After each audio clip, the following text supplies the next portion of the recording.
moving on, before we lose Vader completely, let's talk about his movie. Dude, you gonna lose me?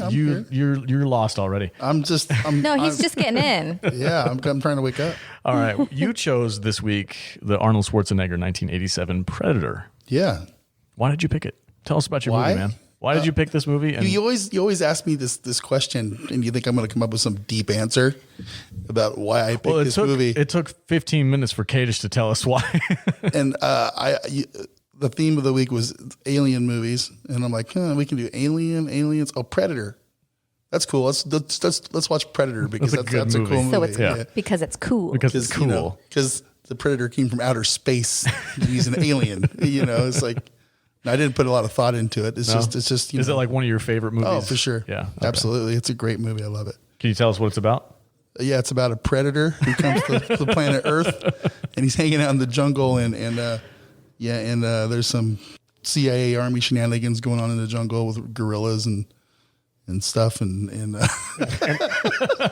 Russians. and commies. Yeah. And Carl Weathers. They need to do some. They need to get Arnold's special team in there to go under the guise of rescuing somebody when really it's a CIA operation, and to get some information. And, some black ops. They run into some unexpected resistance from space. From space. Yeah, but I don't know. It's kind of weird. It's like an action movie that turns into a horror movie that just kind of. It's got everything. It's got everything. It does, in it, except for boobs. Sci-fi. Yeah, no boobs. No boobs. You chose a movie with no boobs. I know, it's weird. It's got some side boob in it. Kind of. I guess so. Are they alien side boobs? No. What did you? But no, it's when I think 80s action movies, Predator's right there. Yeah. It's like classic. It's way up on the list. Yeah, this is part of what I call the McTiernan Trifecta. Yeah. Because John McTiernan made 3 perfect movies in his career. One was Die Hard. The other was Hunt for October, and then the Predator. Those are three of the greatest movies ever made, in my opinion, and they were all done back to back by John McTiernan, and then he never made another good movie again. I mean, Die Hard 3 was kind of okay, but which was the one with Samuel L. Jackson? That was Die Hard 3. Yeah, Die Hard with a Vengeance. Yeah, that was pretty good. So, Jude, why don't you tell us your thoughts on Predator? Did you like this movie? Yeah, I like this movie. It's fun. I like the monster in it. I like once we did the Jean-Claude Van Damme week, and when we found out like, oh, he was supposed to be the Predator in this. And so like when we were watching it this time, Kadish was like, hey, picture Jean-Claude Van Damme doing that right now. And it just made me chuckle. Yeah. So a little bit, I watched it with a little bit more warmth in my heart this time than I had ever before. But yeah, I love it. I love 80s movies in general, and just that initial "you son of a bitch" handshake with the muscles. I was like, what's that called? It's like a bro shake or a muscle like welcoming. What is that? Jude called it the over the top. Yeah, that's what I got. I forgot. I was like, what can we call this? It's called the flex. It's always done with Carl Weathers. I want it to catch fire though. Like that's how I want men to introduce themselves to each other from now on. It's just like shake hands, but also flex at the same time. Arm wrestle in the air. Yeah. That's pretty fun. I thought it was funny that Carl Weathers lost that because it was like a little pseudo, like who's tougher. Yeah. And you thought it was funny that he lost the arm wrestling? Against Arnold? Carl Weathers? Like against Arnold? Dude, that's Apollo Creed. Like going against Conan. Yeah. And the lead of the movie. And the strongest man alive. Yeah. I guess. I don't know. You've been pushing too many pencils. Yeah. He got that shit-eating grin on his face. Well, you know what's funny is, so like Carl Weathers, he did this movie after doing like the first 3 Rockies. And he won't, like, everyone on this movie, like they'd get up at like 6 a.m. to like work out for like 2 hours before like the production started. And Carl Weathers didn't want anyone to know he had to work for his body. So like he'd work out like when no one was looking. And so while everyone else is like, you know, all sweaty and tired from working out, he's just like, oh man, like I got it easy. Like I'm just naturally like this. Like there were a lot of like shenanigans on set because like all these guys, like for instance, the testosterone overload. Oh yeah. So Jesse Ventura. Yeah. So this was Jesse the Body Ventura's first movie, and Arnold Schwarzenegger kind of advocated for him to be cast because he was like just a fan of having watched him on the WWF at the time. So basically, like when Jesse got there, he was kind of like in competition with Arnold to see like, you know, like who could work out more. Yeah. And so they kept waking up earlier and earlier to try to work out before the other guy. And it got to the point where Arnold Schwarzenegger decided to kind of like put Jesse in his place.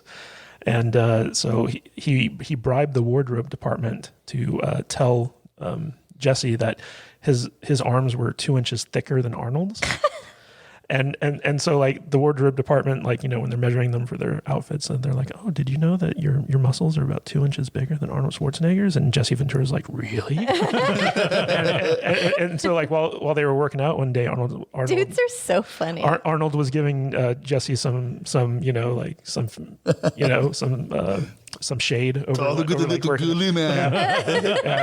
and Arnold's like, I bet my arms are bigger than yours. And Jesse, you know, he's sitting there. He's like, I got 2 inches on you. And he's like, I think you'd lose that bet. And Arnold's like, okay, let's bet a bottle of very expensive champagne on it. Let's measure our muscles. And so Jesse's like, you're on, and, you know, asshole. And so like they measure the muscles, and Arnold's like way bigger than Jesse. And Jesse's like, God damn it. And Arnold's like, ha ha ha ha ha. That's hilarious. Like, I told them to tell you your arm. Gotcha. But it's also funny because like at the hotel that they were staying at in Mexico for like the shoot, the hotel didn't filter their water. Oh yeah. And so everyone on the production got like traveler's diarrhea. They were just constantly shitting during this movie. I can't remember what movie it was that Arnold was in, but at one point he had a movie that was out of the U.S. He was filming somewhere, and he had brought along his own personal chef, and everybody else was just eating the local food, and Arnold was like having food shipped in from the States. And I remember this he's the story. only one who didn't get sick. Yeah. And that was the reason why, but I can't remember what movie it was from. I think it was the one where Alyssa Milano was his daughter. Yeah. I actually think it was Predator because was it Predator? Because I feel like it was an earlier movie than Predator, like before he got that famous. I know that John McTiernan didn't get sick on set either, so they were doing something. But probably had his water bottled in, and everyone had the runs on this movie. Yeah. That's terrible. Coconut water. Yeah, Jean-Claude. Yeah, but there's just so many like weird things about this. Like the guy who played Sonny, the big Indian guy, like in order to get insured for the production, the studio Fox had to hire a bodyguard for Sonny, not because Sonny Landham played him. Yeah. So I'm talking about the actor Sonny. So they had to hire a bodyguard for him, and it was like it wasn't because he was in danger of anything. It was because he was like he had a very short temper, and he was prone to like getting in fights with people. So the bodyguard was there to protect everyone else from Sonny. Which I thought was kind of funny.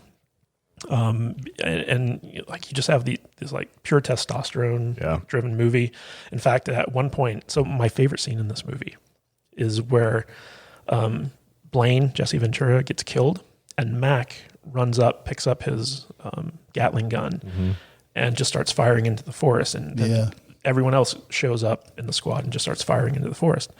And Jude's sitting there. She's got this look on her face. She's just like, "This is such a bro scene." It really is. And I'm sitting there with this big grin on my face. I'm just like, "Yeah." Everybody loves that scene, man. Get that alien. Let's just waste as many bullets as we can shooting at nothing. I love there's a line right after they raid that little shanty town where the hostages were being held, and they're like, everything's on fire. The place is freaking blown to bits. There's gunfire everywhere. There's shells everywhere, and they're like, "Let's get out of here. Leave no trace." I'm like, what do you mean leave no trace? It means burn it down.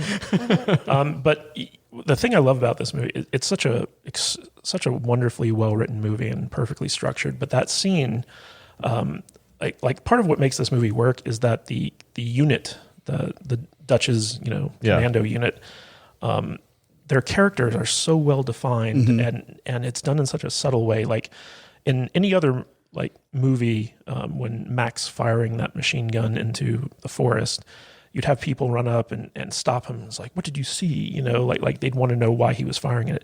These guys, just to show like how on the same page they are, they run up, they don't ask a single question. They just start shooting. Yeah, they're like, this guy knows what he's doing. Well, they're like, he saw something, he's shooting something, we got to back him up. And that was what made the team dynamic in this movie so wonderful and crazy. And then once they like get rid of all their ammo, like their guns literally like run out, and then they stop.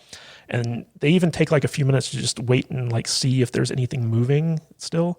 And then they ask, Mac, what did you see? It's like they wait until the shooting's over to kind of like start investigating things. And part of what I love about this movie is just the ensemble and how each character is so unique, but they don't spend a lot of time setting them up. It just kind of comes out naturally. Like one of my favorite characters, Mac, played by Bill Duke. When the chopper lands at the beginning, did you guys notice, like, as everyone's getting out of the helicopter, he's wearing like a 3-piece suit? Like he's the only one in a suit. No. So like Bill Duke steps out and he's wearing this like 3-piece suit. Everyone else is in like, you know, like t-shirts and jeans and stuff. And throughout the course of the movie, he's shaving. Yeah. Like he's got a little twitch.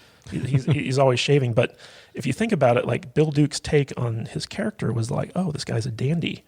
Like he cares about his appearance. Even like when he's like in the middle of the jungle, he's like making sure that he's clean shaven. And like that was just like a really kind of awesome character choice. My favorite part about that. Sorry, go ahead. I always took the shaving thing as like a nervous twitch. It's kind of like a mental disorder. This is how he stays calm, by shaving his face with the. My favorite part about his character is how he flexes on Carl Weathers the entire time. When he's like, hey, you fuck up again?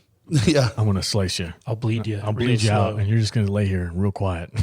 I was like, damn, that's like, he said it so calmly and just like low key. And it was like the most threatening thing anybody's ever spoken. It's like, oh my God, dude, that guy was going to mess you up. And then he did it again. He's like, hey, come over here. And then he stabs him in the shoulder with the knife and he picks up the scorpion. Yeah. He does that the whole movie. He's just like, he seems to be, I don't know, the calmest out of the bunch, but also the most menacing. And I dig that about his character. Quiet killer. Yeah. I like how each character has like their own thing. Like for instance, Hawkins is always trying to make Billy laugh by telling him these terrible jokes. Yeah. And those were jokes that Shane Black kind of just made up on his own. It's funny because Joel Silver, who produced this movie, like he wanted Shane Black to rewrite the script because Shane Black had just sold Lethal Weapon. He was like the hottest screenwriter on the planet at that point. And in order to get him to rewrite the script, because Shane Black read the script, he's like, this doesn't need a rewrite. And so he's like, how would you like a role in the movie, kid? And basically he cast him in that role in order to get him isolated in Mexico for like a couple weeks to force him to do a rewrite. And so like when he was down in Mexico, Shane Black was like, okay, well, I guess I'll do a rewrite. And he did a rewrite on the script and it was never used. It was just like there. That's funny. But yeah, so like he was cast so that he could be forced to rewrite the script. But then once he was cast, he was like, I'm going to come up with these jokes, you know, and then like the whole thing is like, I'm going to try to make Billy laugh. That's like my goal in the group dynamic. Yeah, about halfway through the movie, he finally gets it with the echoed one. Yeah. Why'd you say pussy twice? I didn't get it because it's an echo. And then he just starts cracking up. All right, let's go around the table. Favorite one-liners from this movie, and then we'll talk about the alien. MattVader. What's your favorite one-liner? My favorite one-liner? Like my favorite Arnoldism? It could have been. It could be Arnold. It could be anybody else. Well, I think Could be a Macism. The best one is the famous "Get to the chopper." Yeah. Get to the chopper. Yeah, I mean it's just That's Arnold's favorite meme too. yeah, it's great. It's classic. like that. It's classic. I think mine has got to be the sexual Tyrannosaurus.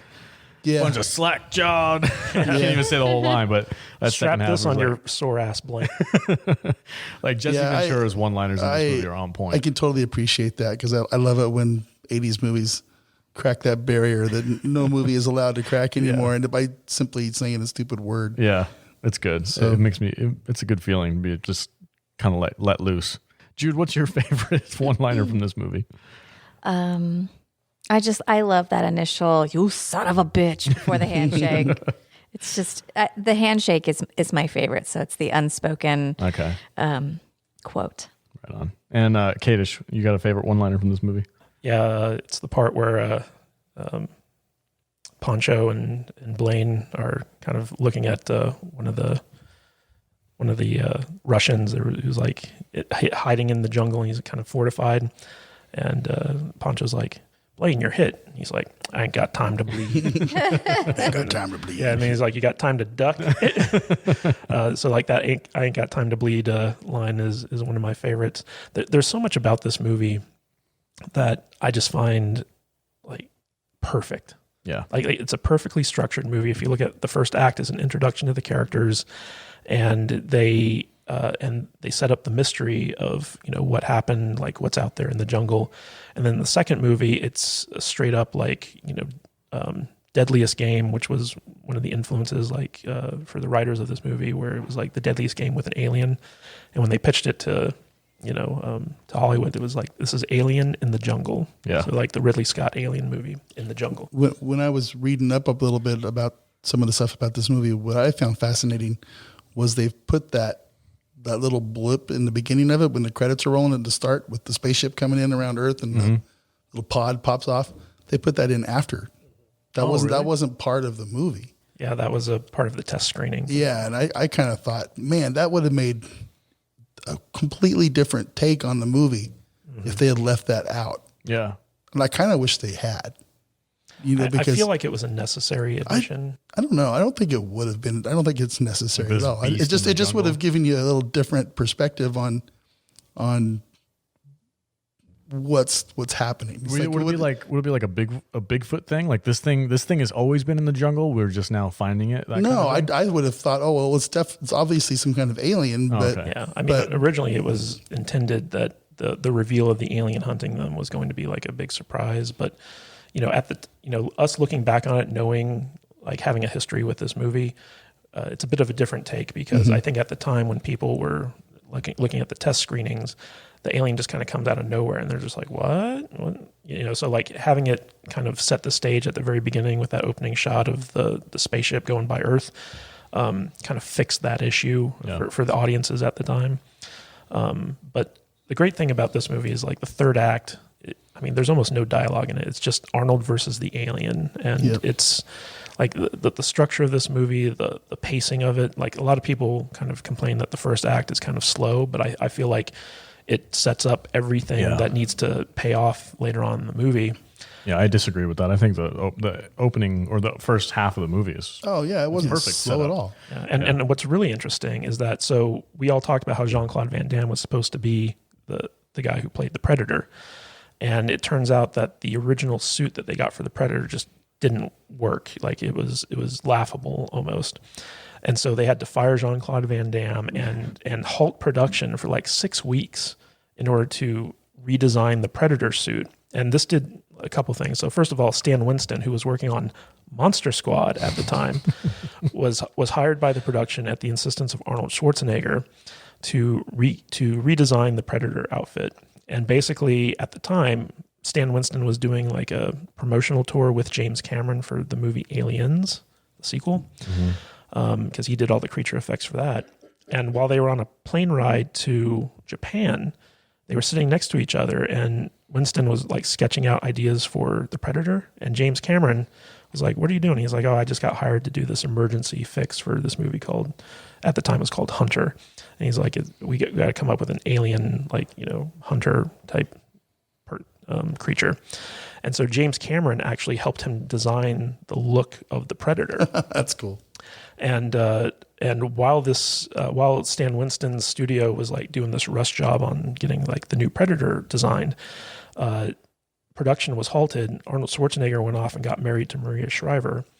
And John McTiernan was in Mexico, and because of all this downtime, he actually had time to kind of sit down and play with the assembly of the movie. And he looked at like all the weak spots, and he's like, okay, when we get back on production, we have to go back and reshoot this. We have to, you know, film something to fill this in. We have to do this. And so he was able to kind of like look at all the movie's problems and figure out fixes for them, and also restructure the final act to make it this movie as good as it was. And this was part of like McTiernan's genius early on in his career, where like he just was able to look at his movies and be like, okay, this is what I need to do to make them good. It's a good way to do it. A lot of people change things up on anything they do, if they do something and then take a break, set it aside for Yeah. a couple of weeks and come back to it later, it's like nothing's ever perfect. So. That sounds like that's like something that all artists do, I think, for the most part. They'll have to step away from this for a minute and come back to it. When movie directors, they have, it's like, well, here's your shooting window. You have this many days and this much money. If they can take a break 2/3 of the way through it and go back. And, that's why Disney does all these stupid reshoots and stuff that they it's become commonplace now. Yeah. Movies all have reshoot schedules. Well, movies have always had like reshoots to them, but the scale at which they're being done nowadays, where they're basically reshooting like 90% of the movie, Right. Like that's not normal. Yeah. Like The Rise of Skywalker was just like a crap fest. We're still shooting like 2 months before it came out. Yeah. Solo. So let's talk about that alien, the actual design of the alien. I think it's probably one of the most unique and terrifying aliens that we see in cinema. Besides Ridley Scott's Alien, which I think is just terrifying by itself, just because that insectoid like thing will just hunt you. But this muscle bound like lizard like alien thing with the dreadlocks and the like mandibles that open up, like awesome. It's freaking crazy, great. dude. I love it, and I love the fact that it's all done in practical and like animatronic effects. That's like straight Stan Winston. I love that stuff. I cannot praise it enough. This was an alien that when I first saw this movie in the theaters, I was like, how in the hell did they make this thing? I was just crazy. Yeah. So Yeah, they had to hire this huge actor to play him, and because of the mandibles, like the actor didn't know what sounds the Predator made, so he based the sounds that he made,